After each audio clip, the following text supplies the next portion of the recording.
In today's Final Touch, we have some sound advice. And it comes from the lips of a wise 3-year-old. Just have a deep breath.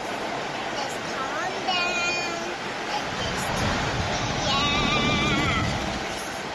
just, Oh, buddy. That's 3-year-old Willow's advice to her dad after a motorist cut him off in traffic. With her pink shades and cool demeanor, it's clear this kid's got zen. Mom says Willow is echoing the lessons that she has given the little one. Good for her. Chilling in the back seat. Dad, relax. Love it. That's our time for now. Thanks for watching. We'll see you back here again tomorrow. News 3 at 5. Eric Franke's back. Starts right now.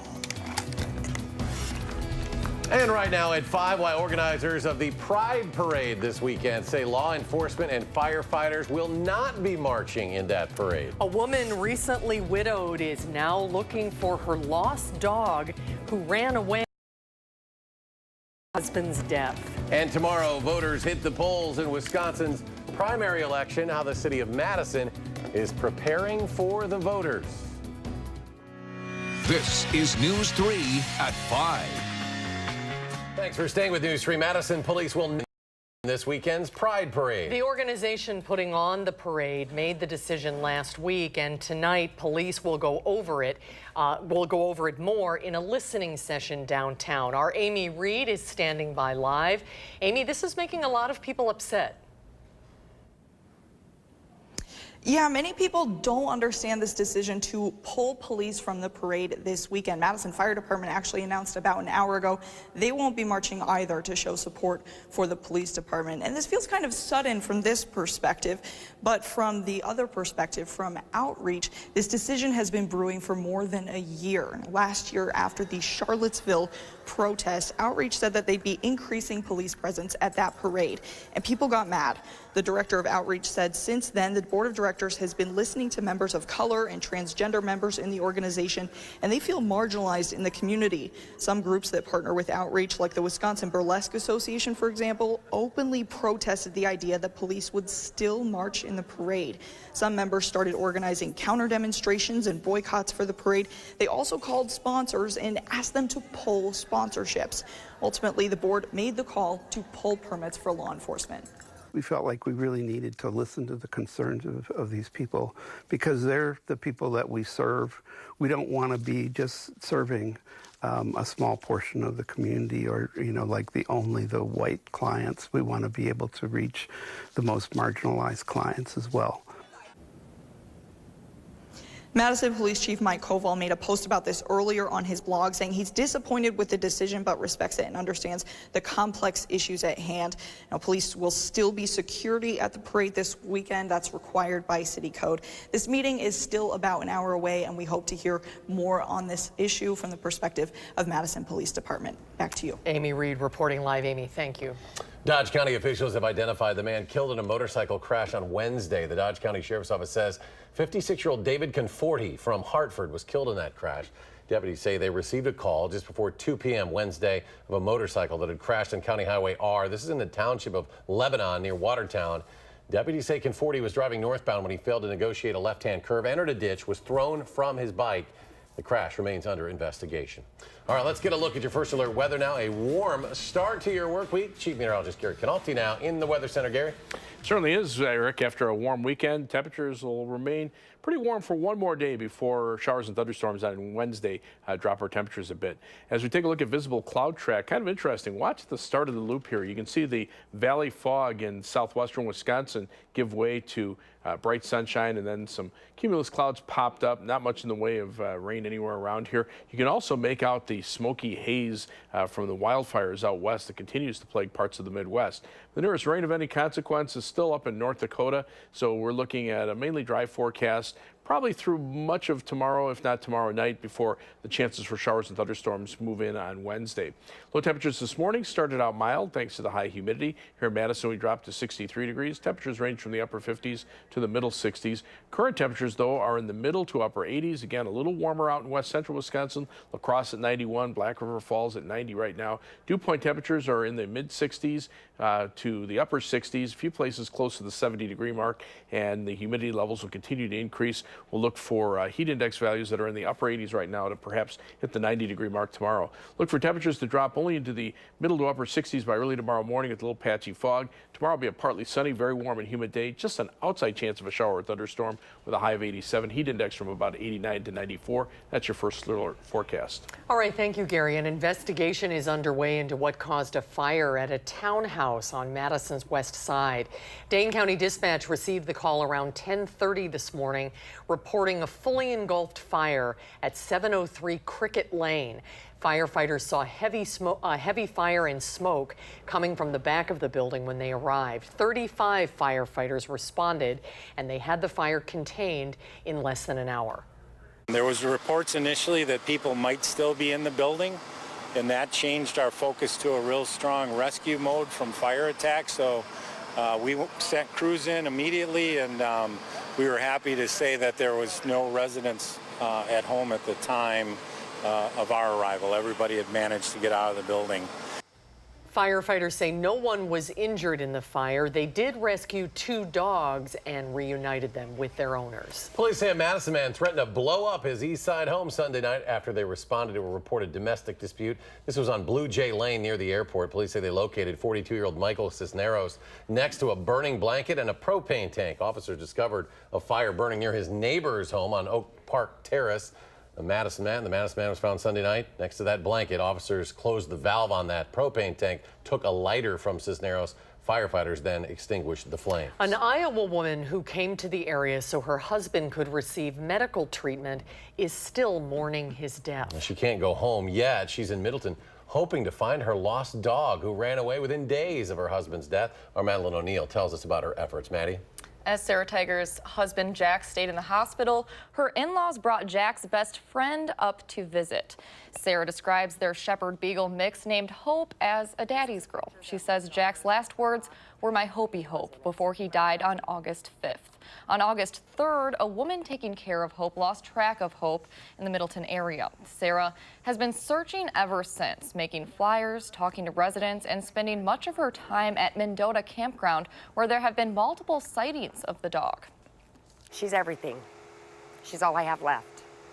And I need that connection with my husband back. Animal control has helped Sarah set up a trap in the area Hope was last seen. Sarah just asks that no one else put food out for Hope or call or chase after her because it'll scare her. Instead, you can call or text Sarah at 712-571-9734. We'll have that number online as well. Hopefully somebody found the dog, taking care of him. They call that number. Again, we have that number at channel3000.com. Maddie, thank you. Thank you, Maddie. Governor Walker is reacting to President Trump's call for a boycott of Harley-Davidson. The governor says he wants the company to prosper in the state, but he did not directly address the president's tweet on Sunday calling for a boycott of Harley amid an ongoing steel tariff dispute. The governor said in a statement, quote, "I want Harley-Davidson to prosper here in the state of Wisconsin, and one of the best ways for that to happen is to do what the president has called for, and that is to get to no tariffs." Harley has not commented on the president's push for a boycott. Last-minute preparations are underway for tomorrow's Wisconsin primary election. It'll also be a busy day in downtown Madison for those moving out of their apartments. Rose Schmidt has more on what the city clerk is preparing for and what you need to know before Election Day tomorrow. Rose? Yeah, the Madison City Clerk's office says it's preparing for a turnout of 60% of the city's registered voters. Normally, voter turnout is a third of that for an August election. But one wild card in that, though, is how many people show up at the polls downtown. As usual, it's a last-minute frenzy on campus. We've been cleaning up our living room right now. Sidewalks covered, U-Hauls squeezing into tight spaces as students are moving out. And then we're going to slowly Tetris our way into moving everything nice and snug into the trailer. One thing these brothers and other students we've found aren't fitting into their day Tuesday is voting. I just don't pay attention that much. I should. I don't follow politics that much. While they say they don't plan on voting, the city clerk's office is preparing for thousands who are. We had over 12,000 people vote absentee for this election, which is higher than any other August election that we've had in the past. The city clerk says record absentee ballots is the best predictor her office has for how many people will come to the polls on Tuesday. Typically, it's about 20% in an August primary. 20% of registered voters, that is.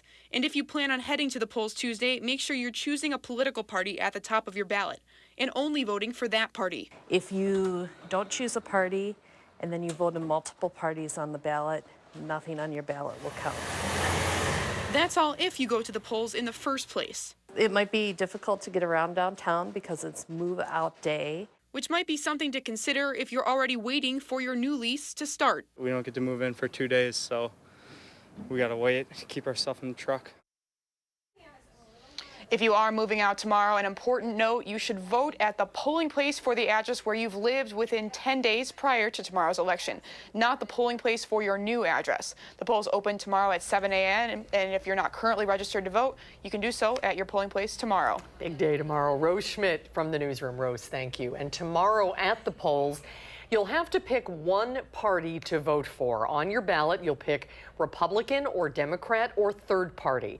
There are races for governor, 8 candidates on the Democratic side, 2 for Republicans, lieutenant governor, 2 Democratic candidates, and 1 for Republicans. And there are also races for state treasurer, secretary of state, attorney general, and U.S. Senate.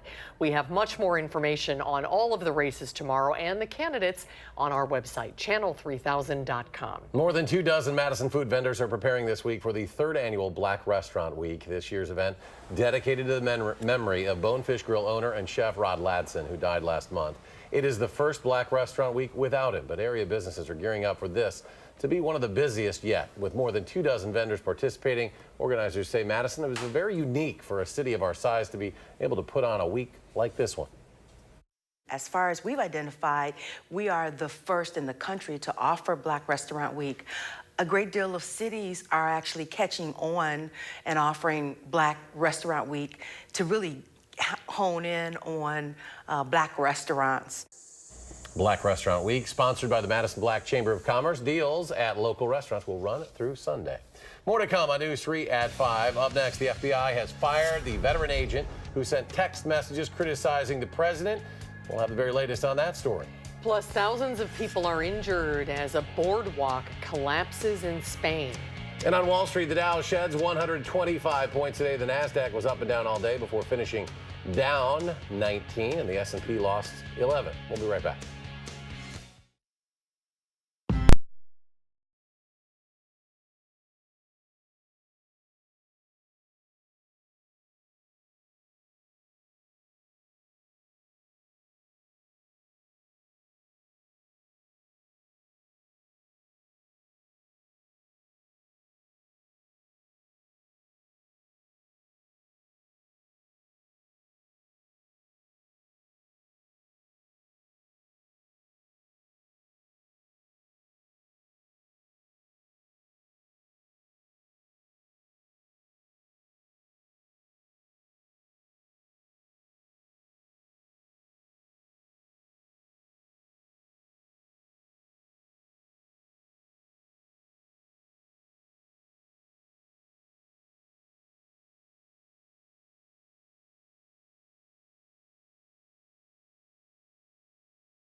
The FBI has fired the veteran agent who sent text messages criticizing then-candidate Donald Trump leading up to the 2016 election. Peter Strzok worked on both the Hillary Clinton email investigation and the ongoing probe examining possible collusion between Trump campaign officials and Russia. President Trump celebrated the FBI's decision on Twitter, writing in part, "Agent Strzok was just fired from the FBI, finally. Based on the fact that Strzok was in charge of the witch hunt, will it be dropped?"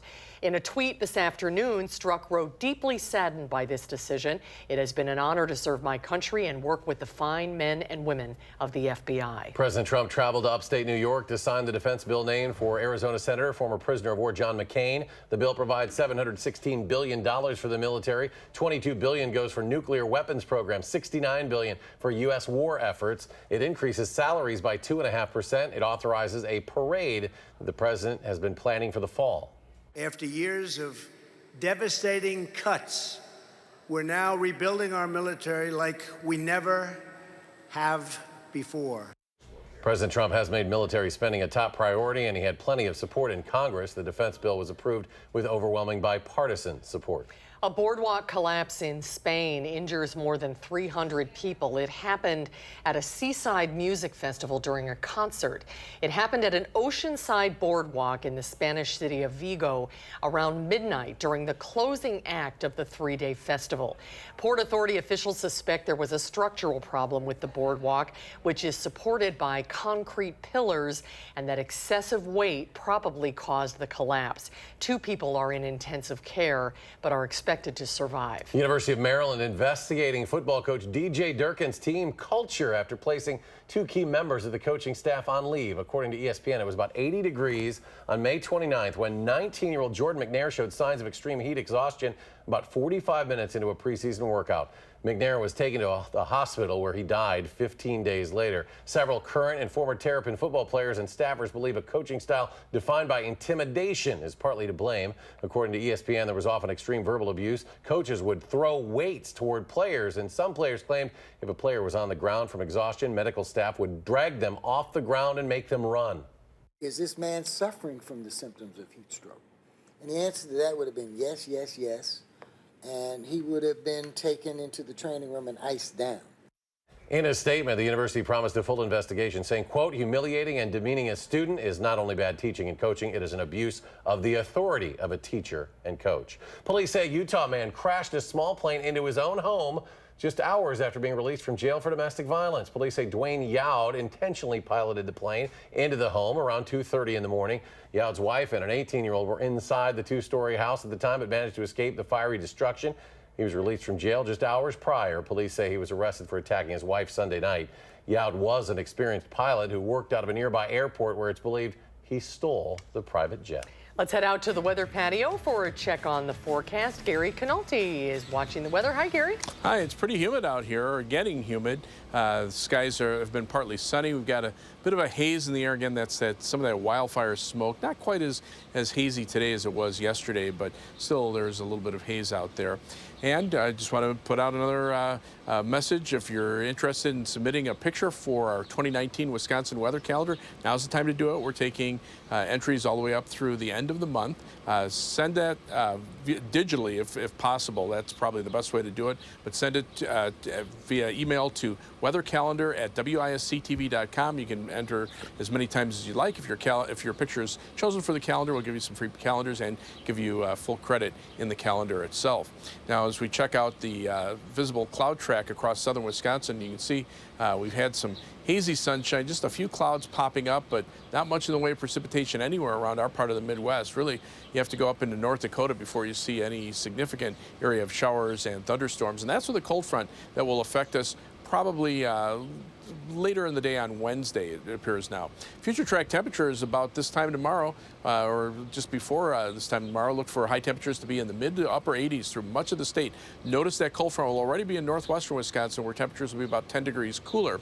And then you factor in the humidity, and heat index values are going to be right around the 90-degree mark. So again, another sticky and sultry day, but behind the cold front, that should improve as we head into Wednesday. In fact, if you look at the high temperature trend over the next 7 days, we'll be in the upper 80s for tomorrow, but showers and thunderstorms will probably drop temperatures to the lower 80s on Wednesday, and that's even a couple degrees warmer than we had in the forecast for yesterday. Be in the low 80s for Thursday, Friday, and Saturday. Just a slight chance of a shower or thunderstorm on Thursday. Next chance of showers and storms will be probably from late Sunday or Sunday night into Monday of next week. And by that time, the average high temperature drops to 79 degrees, so we'll still be slightly above average. As we check out the Skycam from the Queen Bee Radio Skycam in Platteville, you can see skies generally clear over southwestern Wisconsin. WISC Skycam, a few more cumulus clouds out there, but nothing that's going to produce any rain. And the Edgewater Skycam in downtown Madison showing that hazy sunshine. As we check out the almanac for today, our high temperature reached 86 degrees, low temperature at 63, so another day with above normal temperatures. And right now we're at 85. The air is calm. The dew point temperature in the mid-60s, so it's getting a little more humid. Current temperatures are even warmer up to the north and west. Superior right now at 90 degrees, La Crosse at 91.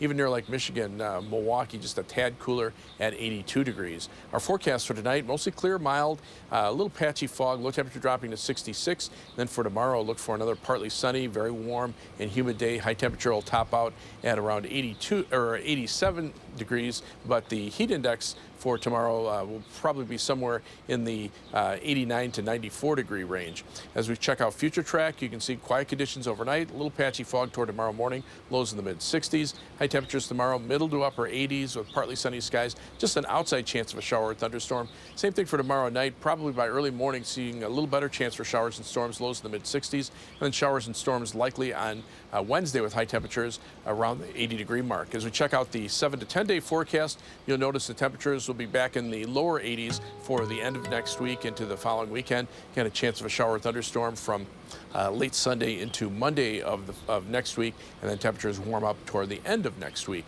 As we check out first alert traffic, things not too bad out there, very typical for a Monday. On the Beltline, that's the view from the DOT traffic camera at Park Street, and you can see some slow traffic in both directions, but at least it is moving. As we check out the travel time or the travel conditions right now, some delays eastbound on the Beltline beginning around John Nolan Drive, heading back to around Verona Road. Westbound delays from around Todd Drive all the way back to John Nolan Drive. About a 21-minute commute in either direction from University Avenue to the interstate on the Beltline. If you're heading out of Madison, just shy of a half hour down to Janesville on I-3990 from the Beltline, 19 minutes out to Sauk City on US 12, and a quick 15 minutes out to Sun Prairie on East Washington Avenue and US 151. That's your first alert traffic. All right, thanks, Gary. Thanks, Gary. Ahead on News 3 at 5, how one researcher is hoping to help millions of people with diabetes keep their vision longer. That's when we return.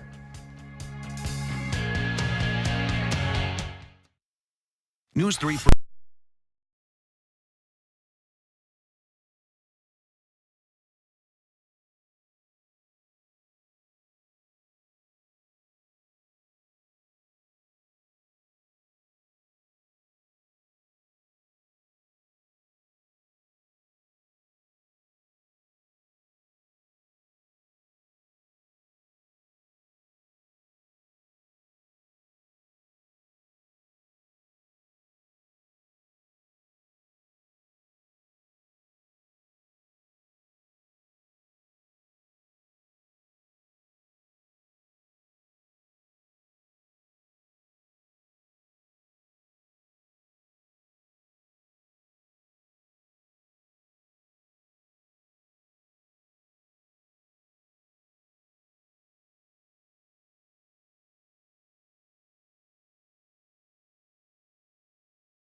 Welcome back. Millions of people with diabetes live with the fear of eventually losing their eyesight to the disease. Now, a California researcher has developed a glowing contact lens that he believes could help millions of patients keep their vision longer. Chris Martinez shows us how it works. So here's the contact lens. Colin Cook watched diabetes take his aunt's vision and eventually her life. He's now on a mission to stop the disease from stealing the eyesight of others. On the inside are the actual phosphors that are going to emit the light. The Caltech graduate student designed these glowing contact lenses to treat diabetic retinopathy, a condition that causes blindness in diabetics. The small blood vessels that feed the retina begin to die off as a result of the diabetes, and so the retina starts to starve from lack of oxygen. Doctors say diabetic retinopathy progresses the most overnight because our eyes burn more oxygen in the dark than in the light.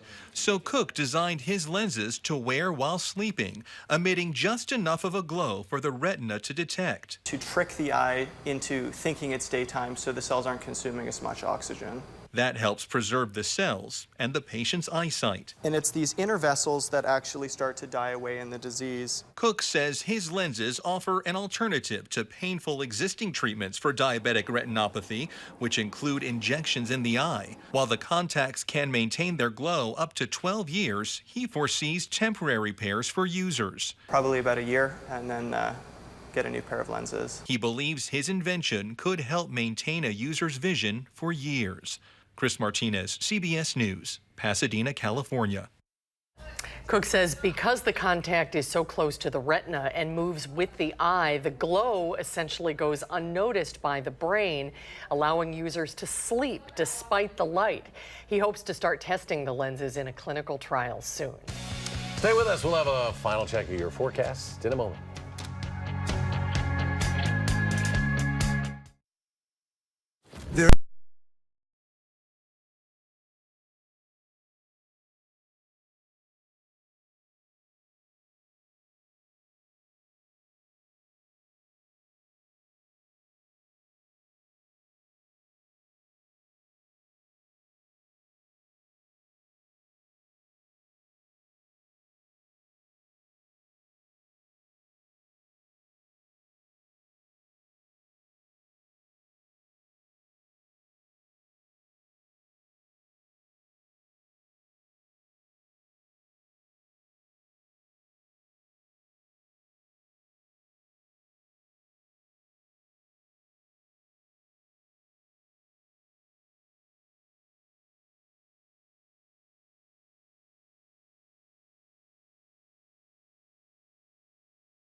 Warm and humid outside. Yeah, one more day of that, and then showers and thunderstorms will cool us off on Wednesday. Right now, 85 in Madison, still 91 in La Crosse. And those dew point temperatures, mid-60s, a few places getting close to 70 over southeastern Wisconsin. So heat index values are in the upper 80s to the lower 90s. But for tomorrow, look for a high of 87, just a slight chance of a shower or thunderstorm. Better chances on Wednesday. That'll cool us down to the lower 80s for Wednesday. Slight chance of a shower or storm Thursday, and then again from late Sunday into Monday of next week. All right, Gary, thank you very much. Thanks for joining us at 5. We're back in 30 minutes with News 3 at 6. The CBS Evening News is next. Stay tuned.